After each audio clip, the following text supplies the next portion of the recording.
Sudah selesai. Bismillahirrahmanirrahim. Assalamualaikum warahmatullahi wabarakatuh.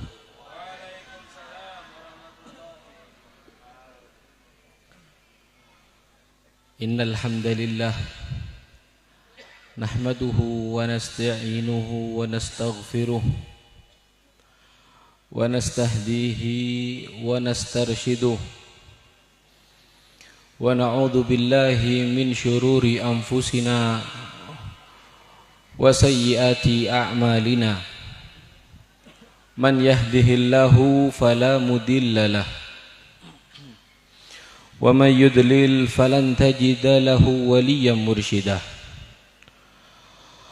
Allahumma salli wa sallim wa barik wa karrim wa syarrif wa azim ala sayyidina wa habibina wa syafi'ina wa imamina wa qudwatina wa gurrati a'yunina wa nuri qulubina wa maulana Muhammad.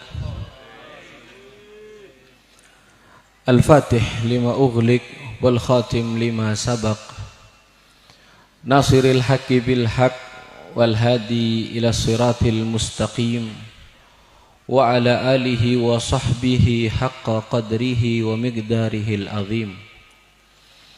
Subhanaka la ilma lana illa ma 'allamtana innaka antal alimul hakim. Rabbi syrah li sadri wa yassir li amri wahlul 'uqdatam min lisani yafqahu qawli. Bismillahi ma sya'allah la yasukul khaira illallah wa bismillahi ma sya'allah ma kana min ni'matin faminallah wa bismillahi ma sya'allah la hawla wa la quwwata illa billah wa bismillahi ma sya'allah la yasrifu su'a illallah. Amma ba'd, al-mukarramun wal muhtaramun yang saya hormati, yang saya muliakan, hadirin hadirat, muslimin muslimat, mukminin mukminat, para pecinta baginda Rasul Muhammad sallallahu alaihi wasallam. Yang saya hormati, yang saya muliakan, para alim ulama, para kiai, para ajengan, para asatidzah, yang insya Allah kita sama-sama doakan semoga guru-guru kita Allah berikan panjang umur, Allah berikan keberkahan di dalam umurnya, Allah berikan kesehatan zahiran wa batinan, amin ya rabbal alamin. Hadirin wal hadirat yang dirahmati oleh Allah, alhamdulillah, thumma alhamdulillah, thumma alhamdulillah.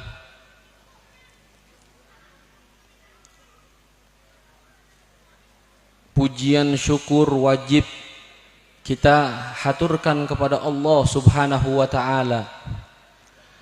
Kalimat alhamdulillah wajib senantiasa terucap dari lisan kita sebagai bentuk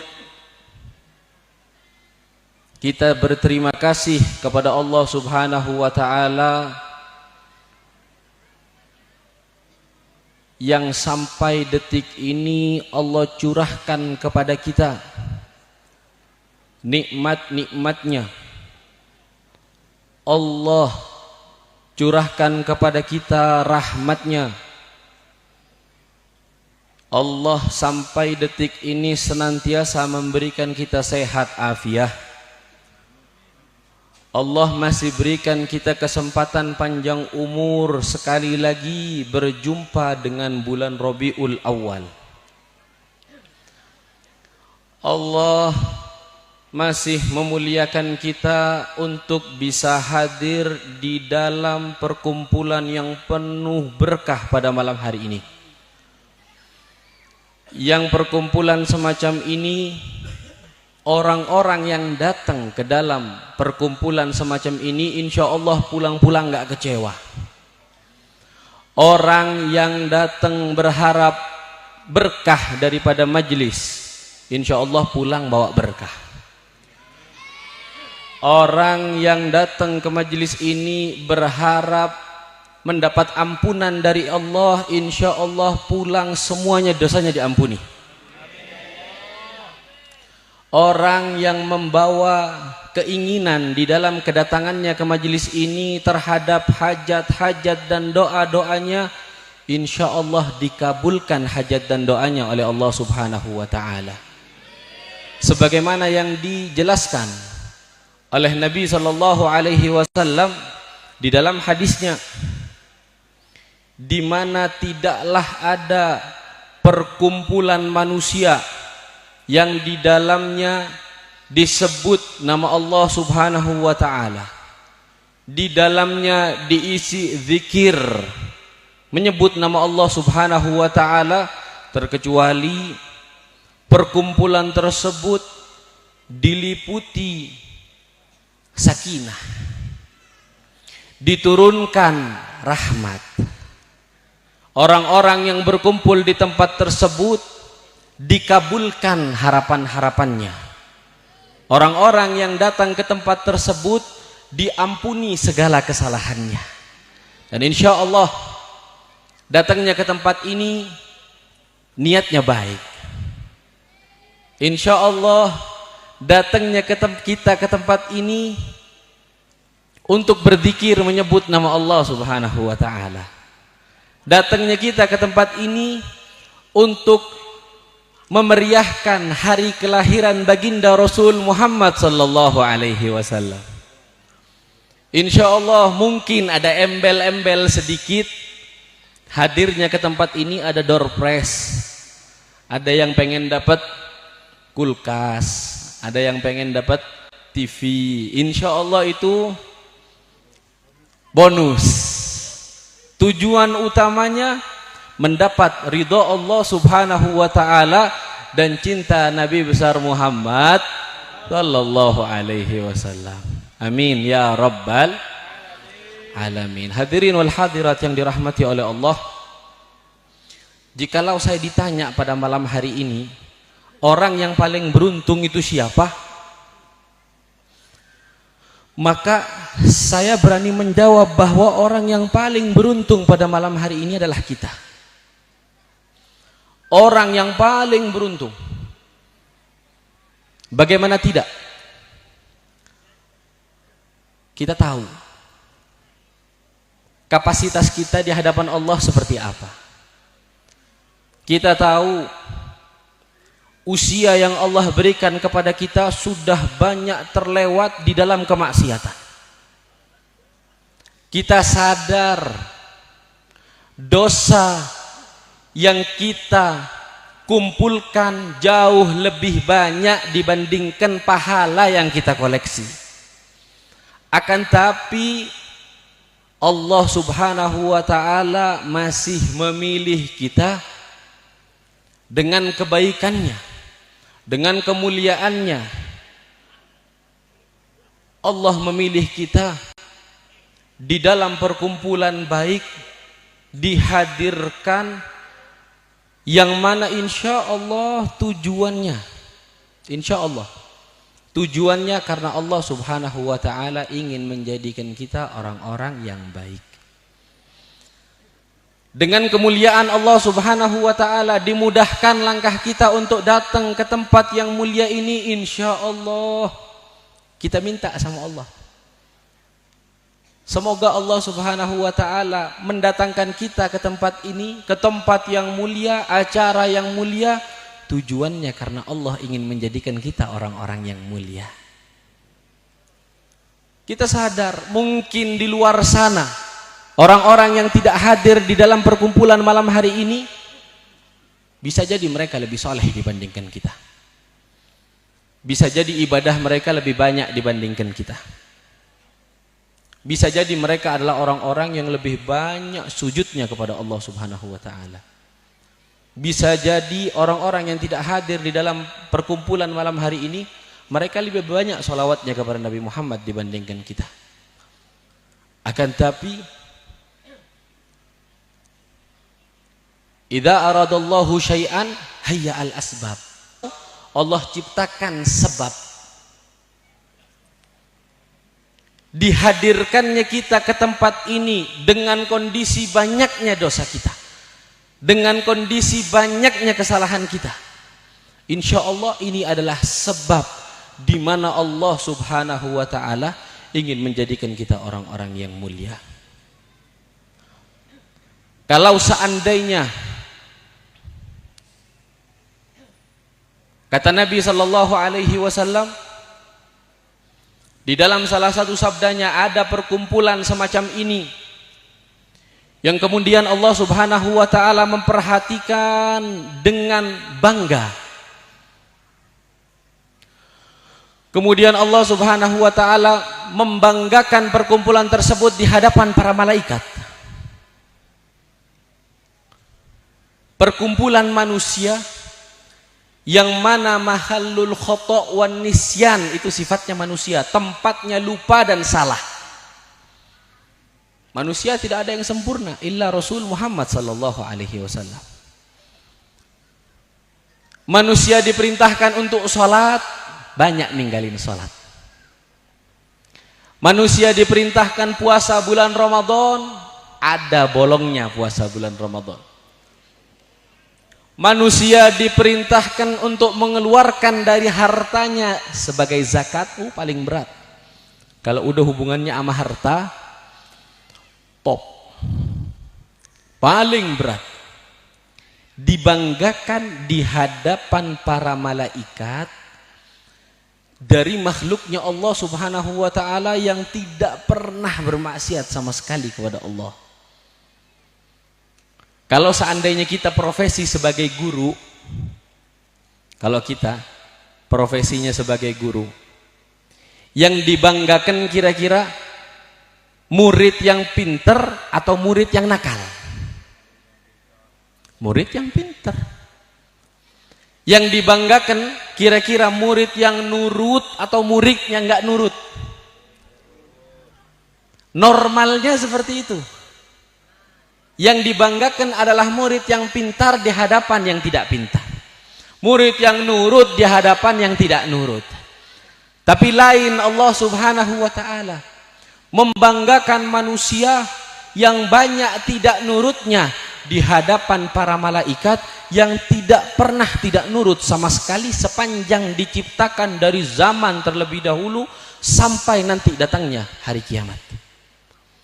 Malaikat yang diciptakan oleh Allah Subhanahu wa taala dengan tugas untuk sujud kepada Allah, mereka tidak pernah mengangkat keningnya sampai mereka dimatikan oleh Allah Subhanahu wa taala di hari kiamat. Malaikat ada yang diciptakan oleh Allah Subhanahu wa taala untuk berdiri memuji Allah Subhanahu wa taala, tidak pernah mereka duduk karena kecapean. Ada malaikat yang diperintahkan untuk ruku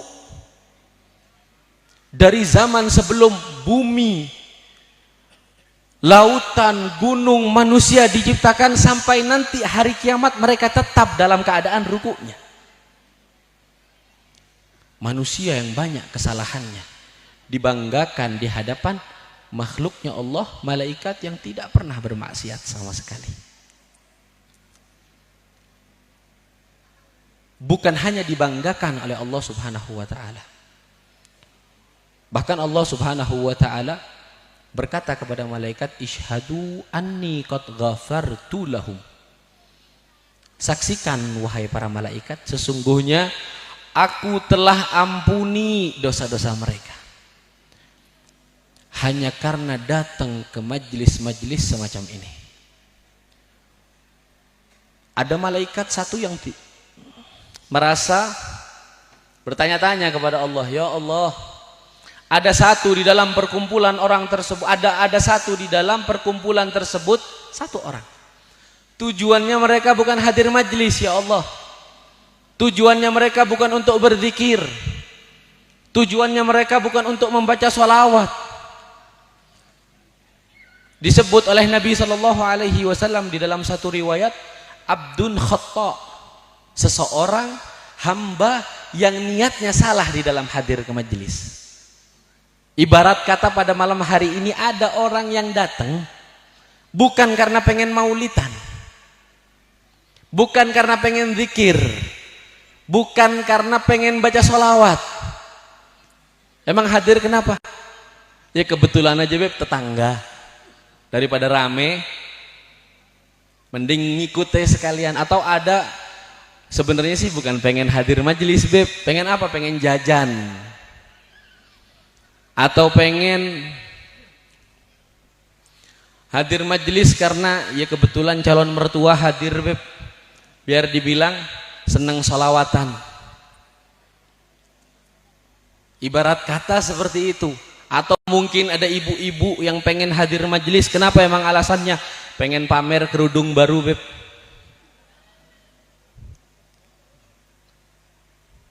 Ada seseorang yang hadir dengan niatan yang salah. Ini malaikat bertanya, ya Allah, di dalam perkumpulan tersebut ada satu orang yang niatnya salah. Mereka nggak pengen. Dia itu sebenarnya nggak pengen hadir majelis. Apa jawab Allah Subhanahu wa taala? Washhadu anni qad ghafartu lahu. Saksikanlah bahwa aku telah ampuni dosanya dia. Dilanjutkan oleh Allah Subhanahu wa taala, kenapa kok bisa orang yang bahkan salah niatnya mendapatkan ampunan dari Allah Subhanahu wa taala? Allah jawab, humul gaumu la yashqa bihim jalisuhum. Mereka adalah perkumpulan yang tidak akan celaka orang yang duduk datang di dalam perkumpulan tersebut bersama mereka. Kalau seandainya di dalam perkumpulan tersebut niatnya salah, mendapatkan kemuliaan ampunan dari Allah Subhanahu wa taala, maka kita minta sama Allah dengan niatan kita yang baik. Kita malam hari ini hadir majelis karena maulid Nabi Muhammad sallallahu alaihi wasallam. Kita bergembira karena hari lahirnya Nabi Muhammad sallallahu alaihi wasallam. Insyaallah jangan hinakan kita ya Allah. Terkecuali Engkau tidak memulangkan kita ke rumah kita, tidak mengeluarkan kita dari majelis ini, terkecuali Engkau ampuni dosa-dosa dan kesalahan kita. Amin ya rabbal alamin. Itu alasan pertama, bahwa kita adalah orang yang beruntung sekali. Ada alasan kedua, yang mana ketika saya ditanya siapa orang yang beruntung, pada malam hari ini adalah kita orang yang paling beruntung di hadapan Allah Subhanahu wa taala. Bagaimana tidak? Kita datang berkumpul pada malam hari ini.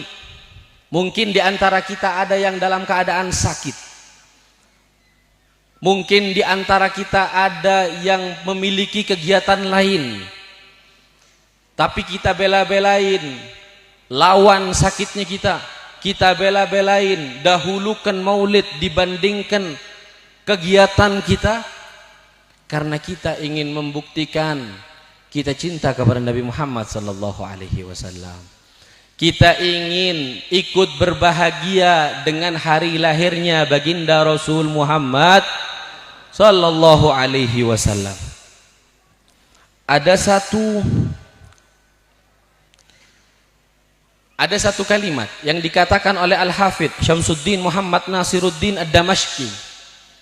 Di dalam syairannya beliau berkata, "Idza kana hadza kafirun ja'a dhammuhu tabbat yadahu fil jahimi mukhallada ata annahu fil yaumil itsnaini daiman yukhaffafu anhu lisururi bi ahmada famadhannu bil abdil ladzi kana umruhu bi ahmada masruran wa mata muwahhida." Beliau berkata, Ada satu orang,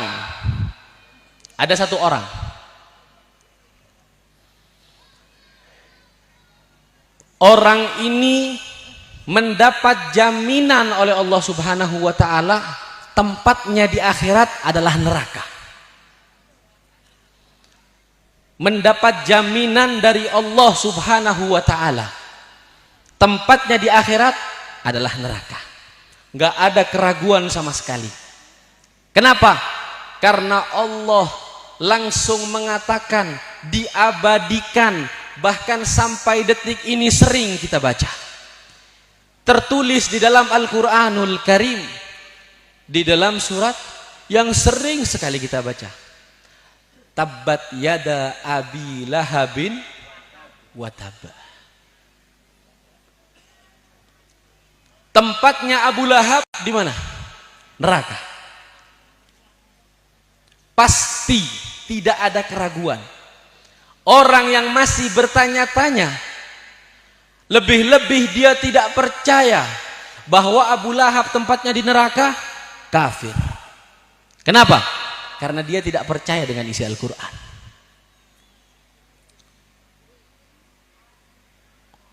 Orang yang mendapat jaminan tempatnya di neraka, dikatakan bahwa Abu Lahab pernah satu kali berbahagia dengan hari kelahiran Rasul Muhammad sallallahu alaihi wasallam. Abu Lahab ini pamannya Nabi. Abu Lahab pamannya Nabi. Ketika diberi kabar bahwa keponakannya telah lahir oleh seorang budak wanita, saking gembiranya Abu Lahab, ini budak langsung dimerdekakan. Alasannya karena berbahagia dengan kelahirannya keponakannya. Bukan hari kelahirannya Nabi. Karena Nabi waktu itu belum diangkat menjadi Nabi. Ini Abu Lahab berbahagia, bukan berbahagia atas hari kelahirannya Nabi, tapi dia berbahagia atas hari kelahiran keponakannya. Subhanallah, hanya sekali di dalam seumur hidup berbahagia atas hari lahirnya Nabi Muhammad. Setelah dia berbahagia, kemudian tumbuh Nabi Muhammad menjadi dewasa, diutus oleh Allah Subhanahu wa taala, diangkat menjadi nabi, berdakwah, mengajak orang-orang yang ada di sekitarnya. Yang pertama kali diajak adalah golongan keluarga. Orang yang pertama kali menentang, mengatakan Nabi pembohong, mengatakan Nabi penyihir, dengan sifat-sifat buruk lainnya. Ini orang Abu Lahab.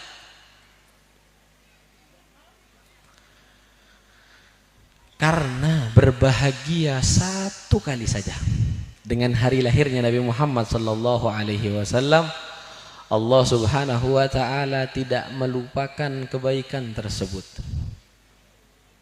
Ini orang sudah masuk ke dalam neraka, jaminan masuk ke dalam neraka, di mana neraka adalah sebuah tempat yang Allah ciptakan yang isinya tidak ada kenikmatan sama sekali di dalamnya. Neraka adalah tempat yang diciptakan sebagai bentuk hukuman. Isinya azab, isinya sakit, isinya perih. Orang-orang yang masuk ke dalam neraka tidak akan pernah merasakan kenikmatan sama sekali. Tapi khusus orang yang tercatat namanya di dalam Al-Quran jaminan masuk neraka, ada satu keringanan yang Allah berikan. Setiap hari Senin dia mendapatkan keringanan yang mana keluar dari antara jarinya, keluar air, sehingga setiap hari Senin dia bisa minum air yang keluar dari jari tersebut. mendapatkan keringanan oleh Allah Subhanahu wa taala ini karena berbahagia satu kali dengan hari lahirnya Nabi Muhammad sallallahu alaihi wasallam. Kalau seandainya orang yang mendapat jaminan neraka, orang yang cuman bahagia sekali dengan hari lahirnya Nabi Muhammad, kemudian selanjutnya dia menjadi pembenci Nabi Muhammad, dia menjadi pendusta Nabi Muhammad, dia menjadi orang yang seluruh kehidupannya diupayakan untuk mengalahkan bahkan membunuh Nabi Muhammad sallallahu alaihi wasallam, bisa mendapatkan keringanan oleh Allah Subhanahu wa taala di dalam neraka. Lantas bagaimana dengan nasib daripada umat Nabi Muhammad yang beriman kepada Nabi Muhammad, yang cinta kepada Nabi Muhammad, yang hidupnya dihabiskan mengikuti ajaran dan sunnah Nabi Muhammad? Di dalam lisannya selalu terucap kalimat menyebut nama Nabi Muhammad, salawat serta salam selalu diucapkan untuk Nabi Muhammad, dan dia mati dalam keadaan membawa ajaran Nabi Muhammad sallallahu alaihi wasallam. Keringanan apa yang akan diberikan oleh Allah Subhanahu wa taala kalau seandainya orang yang cinta seperti itu masuk ke dalam neraka? Bahkan kalau seandainya orang yang cinta seperti itu mati dalam keadaan membawa iman, cinta kepada Nabi Muhammad, setiap tahun berbahagia dengan hari lahirnya Nabi Muhammad, bukan hanya dengan datangnya bulan Maulid, bahkan di hari-hari di luar bulan Rabiul Awal, majlis baca maulid, malam Jumat baca maulid, ada hajat baca maulid, orang mau berangkat umroh baca maulid, anaknya sunat ngundang orang baca maulid. Semuanya di dalam setiap waktunya sepanjang tahun ditunjukkan mengapresiasi atas kecintaannya dia kepada Nabi Muhammad sallallahu alaihi wasallam. Mustahil Allah Subhanahu wa taala tidak memuliakan orang-orang yang seperti itu dengan surga dan berkumpul dengan Nabi Muhammad sallallahu alaihi wasallam. Hadirin wal hadirat yang dirahmati oleh Allah, ada seorang sahabat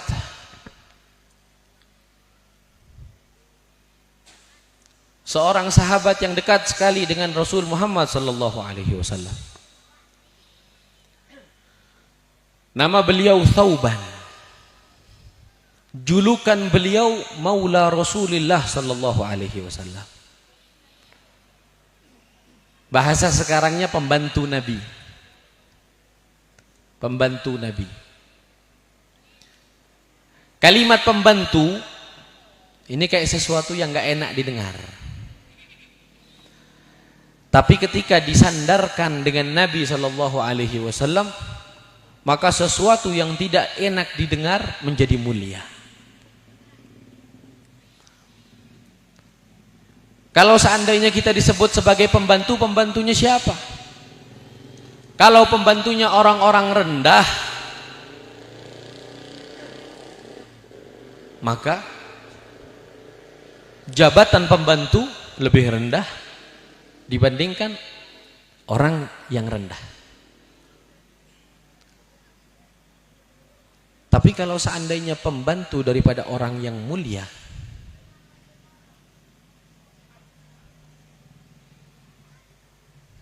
pembantu dari orang yang mulia, walaupun jabatan pembantu adalah sesuatu yang rendah, tapi karena pembantu daripada orang yang mulia, maka akan menjadi mulia.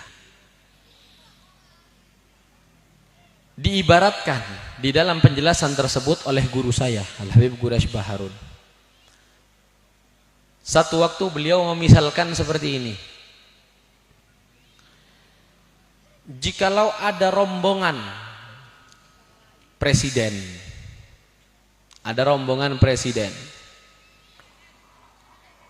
iring-iringan mobil presiden semuanya ada 10. Mobilnya ada 10. Mobil pertama, Patwal, mobil polisi. Mobilnya Camry, sedan Camry atau Accord. Mobil bagus. Mobilnya mobil polisi. Mobil kedua, mobil ketiga, pengawal pribadi polisi, pengawal pribadi presiden. Mobilnya Land Cruiser. Mobil keempat, mobil presiden. Mobilnya Mercy. Mobil kelima, mobil keluarganya presiden. Mobil keenam, mobil keluarganya presiden. Kelima dan keenam, mobilnya Alphard. Mobil ketujuh dan kedelapan, mobil pengawal presiden lagi. Mobilnya Land Cruiser. Mobil kesembilan, pengawal polisi lagi. Jadi polisinya ada di depan, ada paling belakang. Sama mobilnya mobil Camry, mobil bagus. Mobil ke-10, mobilnya Kolbak. Mobil ke-10, mobilnya Kolbak. Dari pertama mobil Camry, kedua Land Cruiser, ketiga Alphard dan lain-lain.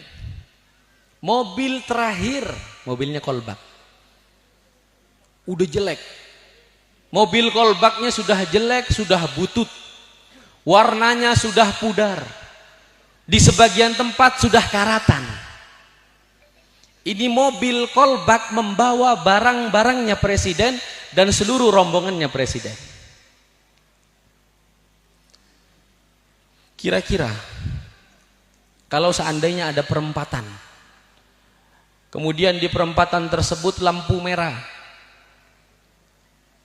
mobil polisinya nerobos enggak? Kalau mobil polisinya berani nerobos, kira-kira rombongan para presiden tersebut akan nerobos juga atau tidak? Kalau seandainya semuanya berani nerobos, kira-kira mobil yang terakhir, mobil Kolbak, mobil butut akan nerobos juga atau tidak? Bakal berani buat nerobos. Walaupun di situ ada polisi yang menjaga. Selagi polisi itu tahu ini semua rombongan mobil presiden, nggak bakal ditilang. Dibiarkan lewat. Masuk jalan tol mau lebih ngebut dibandingkan patas yang sudah ada, dibiarin. Kenapa? Karena mobil jelek tadi disandarkan kepada sesuatu yang mulia, nama presiden. Tidak akan ada yang berani menilang, tidak akan ada yang berani memberhentikan. Mau itu polisi, mau itu intel dan segala macam, nggak bakal berani. Kenapa? Karena mobil Kolbak tadi walaupun jelek, ini rombongannya polisi, ini bakal rombongannya presiden, nggak bakal berani ada yang nilang. Kembali kepada yang tadi, sesuatu yang jelek ketika bersandar kepada sesuatu yang mulia maka akan menjadi mulia. Pembantu seakan-akan jelek, tapi ketika disandarkan kepada Rasulullah Muhammad sallallahu alaihi wasallam, makhluk yang paling mulia yang pernah Allah ciptakan, Nabi Muhammad sallallahu alaihi wasallam. Beliau berkata, Sayyidina Thauban, maula Rasulullah sallallahu alaihi wasallam, selalu merasa gelisah. Selalu merasa gelisah ketika beliau tidak bisa melihat Nabi atau duduk bersama Nabi Muhammad.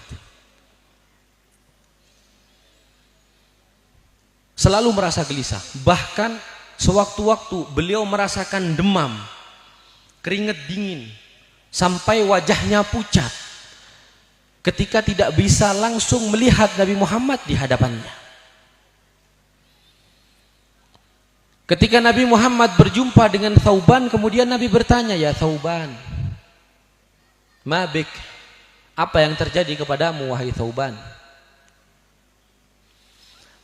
Beliau berkata, "Ya Rasulullah, aku selalu merasa gelisah ketika tidak duduk denganmu ya Rasulullah. Kemudian terbesit di dalam pikiranku, bagaimana kalau seandainya kita telah meninggal dunia? Engkau Rasul, engkau Nabi, engkau makhluk yang paling dicinta oleh Allah Subhanahu wa ta'ala. Tempatmu pasti bukan hanya di dalam surga, tapi di surga yang paling tinggi di sisi Allah. Sedangkan bagaimana dengan keadaan Thauban? Saya bukan Nabi, saya bukan Rasul. Jaminan untuk masuk ke dalam surga saja belum tentu. Kalaupun masuk ke dalam surga, apa artinya surga dengan segala kenikmatannya jika tidak berkumpul denganmu ya Rasulullah?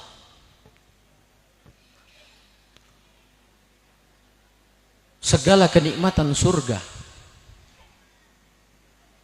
tidak ada harganya di mata seseorang yang mengerti kadar Nabi Muhammad sallallahu alaihi wasallam. Segala kenikmatan dunia tidak ada harganya seujung kuku dibandingkan dengan nikmatnya memandang, bahkan lebih-lebih berkumpul bersama Nabi Muhammad sallallahu alaihi wasallam. Bahkan dikatakan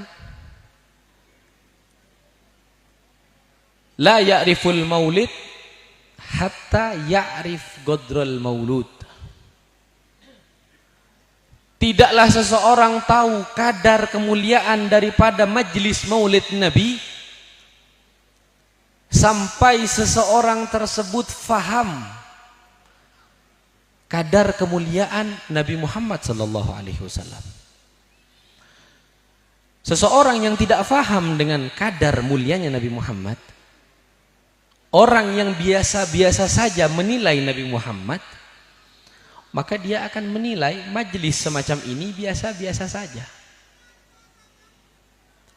Seseorang yang menganggap Nabi Muhammad tidaklah penting di dalam kehidupannya, maka dia akan berpendapat bahwa majlis semacam ini tidaklah penting bagi kehidupannya. Tapi orang yang tahu bahwa dia tidak akan selamat di hadapan Allah Subhanahu wa taala terkecuali dengan membawa syafaat Nabi Muhammad sallallahu alaihi wasallam, maka akan perhatian betul dengan majlis maulid Nabi Muhammad. Seseorang yang faham sebesar apa kemuliaan Nabi Muhammad di sisi Allah Subhanahu wa ta'ala, maka dia akan menganggap penting, dia akan faham, dia akan mengerti kemuliaan majlis-majlis maulid Nabi sallallahu alaihi wasallam. Insyaallah perkumpulan kita pada malam hari ini hadir di dalam majlis yang disebutkan nama Allah Subhanahu wa ta'ala. Kita berzikir menyebut nama Allah, kita bersalawat menyebut nama Nabi Muhammad sallallahu alaihi wasallam. Kita hadir di majlis ini turut memeriahkan hari kelahiran Nabi Muhammad sallallahu alaihi wasallam.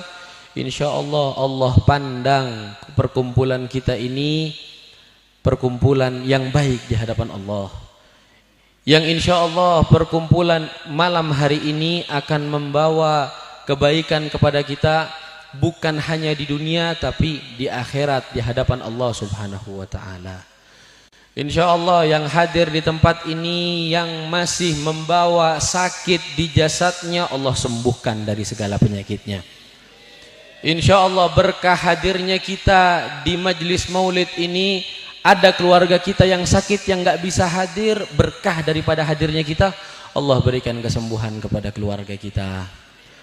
Yang hadir ke tempat ini punya hutang, insya Allah berkah daripada perkumpulan ini, Allah mampukan kita membayar hutang kita. Yang hadir ke tempat ini membawa banyak dosa, diampuni dosa-dosanya oleh Allah, dihapuskan segala kesalahannya oleh Allah. Yang datang ke tempat ini membawa doa dan harapan serta hajat-hajat dikabul oleh Allah. Yang datang ke tempat ini belum ketemu dengan jodohnya, insya Allah segera diperjumpakan dengan jodohnya. Yang sudah berjumpa dengan jodohnya, insya Allah jodohnya dijadikan dunia akhirat. Yang sudah menikah belum punya anak, insya Allah berkah perkumpulan kita segera punya anak. Yang sudah punya anak, berkah perkumpulan malam hari ini dijadikan anak kita soleh dan solehah. Berkah perkumpulan pada malam hari ini insya Allah dipanjangkan umur kita di dalam keadaan sehat afiah. Berkah daripada perkumpulan malam hari ini dimatikan kita setelah panjang umur dalam keadaan husnul khotimah, dalam keadaan sakaratul maut disambut oleh baginda Rasul Muhammad sallallahu alaihi wasallam. Di dalam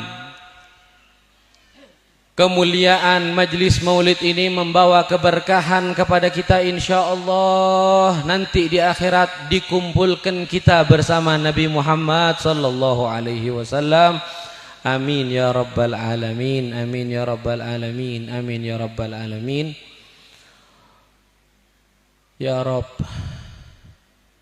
ya Allah,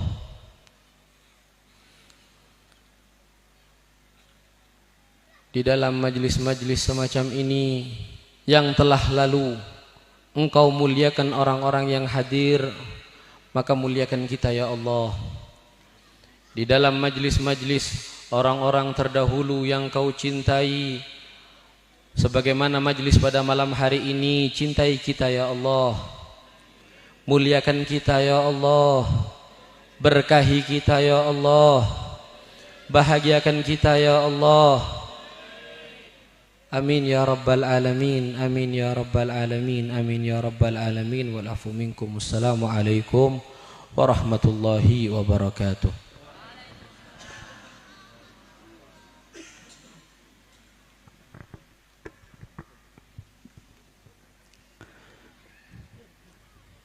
Terima kasih kami haturkan kepada Habib Nabil Al-Hindwan. Semoga apa yang beliau sampaikan bisa kita amalkan dalam kehidupan sehari-hari. Hadirin yang berbahagia, sebagai insan yang beriman dan bertakwa, sebagai wujud rasa syukur kita kepada Allah Subhanahu wa taala atas terselenggaranya acara pada malam hari ini, marilah kita berdoa bersama yang akan dipimpin oleh Ustaz Roi. Pada Ustaz Roi dipersilakan.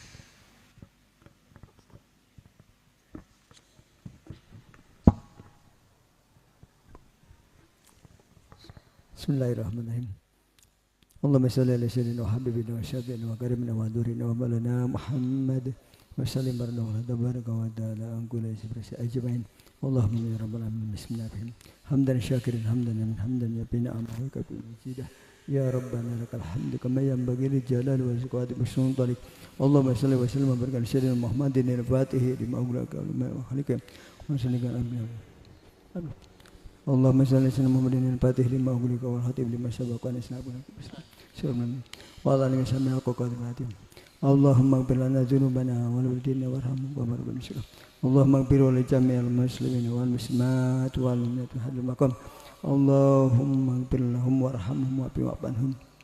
Allahumma rabbana hab lana min azwajina wa dhurriyyatina qurrata a'yun waj'alna lil muttaqina imama waj'alna lil muttaqina imama waj'alna lil muttaqina imama. Rabbi hab li min sholihin, Rabbi hab li min sholihin, Rabbi hab li min ladunka dzurriyyatan thayyibah innaka antas. Allahumma rabbi ij'alni muqimmas salati wa min dzurriyyati. Allahumma taqabbal minna innaka antas samiul alim. إنك أنت السميع العليم وتب علينا إنك أنت التواب الرحيم اللهم نسألك رضاك والجنة ونعوذ بك من شر النار اللهم نسألك رضاك والجنة ونعوذ بك من شر النار اللهم نسألك رضاك والجنة ونعوذ بك من شر النار اللهم لا تدع لنا ذنبا إلا غفرته ولا هما إلا فرجته ولا مريضا إلا شفيته ولا دينا قضيته ولا حاجة من حوائج إلا قضيتها اللهم سلمنا من عافية الدنيا والآخرة وبسنتهم إنك على كل شيء اللهم ربنا ظلمنا أنفسنا وإن لم تغفر لنا وترحمنا ربنا لا تزغ قلوبنا بعد إذ هديتنا وهب لنا من لدنك رحمة إنك أنت الوهاب ربنا آتنا في الدنيا حسنة وفي الآخرة حسنة وقنا عذاب النار وصلى الله على خير سيدنا محمد النبي الأمي وعلى آله وصحبه وسلم سبحان ربك رب العزة عما يصفون وسلام على المرسلين والحمد لله رب العالمين بسر الفاتحة أعوذ بالله من الشيطان الرجيم بسم الله الرحمن الرحيم الحمد لله رب العالمين الرحمن الرحيم مالك الدين إياك نعبد وإياك نستعين صراط المستقيم صراط الذين أنعمت عليهم غير المغضوب عليهم ولا الضالين